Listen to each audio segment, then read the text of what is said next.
before she answers, this is part of the deal for CSX and the railroad industry to improve the outdated train lines all the way from Richmond north to D.C., Philadelphia, in New York and Boston. The train stuff needs billions of dollars of improvement. This is a part of it, very important part for our region.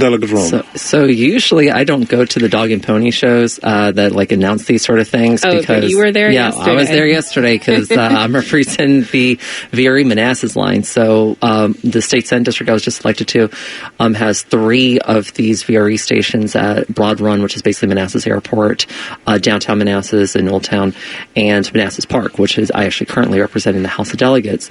And what's really significant with this is we already know in July of next year that we're going to be getting an additional 3 VRE trains going northbound and 3 southbound on Saturdays, which is excellent. It's a really, really big deal.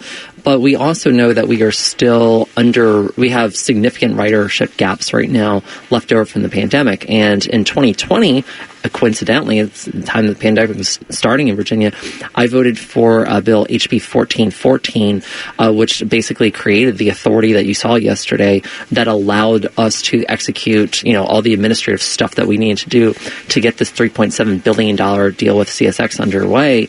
And what people have to understand, I think people in D.C. and probably the listeners of Politics Hours definitely get, but beyond that is that the Long Bridge is so vital. It operates right now at 98% capacity.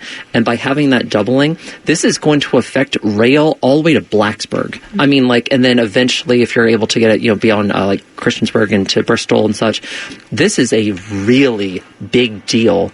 And it comes at a time where you just saw North Carolina and Virginia agreeing to having additional rail service connecting Raleigh and Richmond. And so when you put all the pieces together and we're trying to figure out how do you unclog Route 28, how do you unclog I-66 and 495, we have to have alternatives to being stuck on the road in the first place, and rail is the way to do it. In case you're just joining us, that's Danica Roem, a Virginia delegate.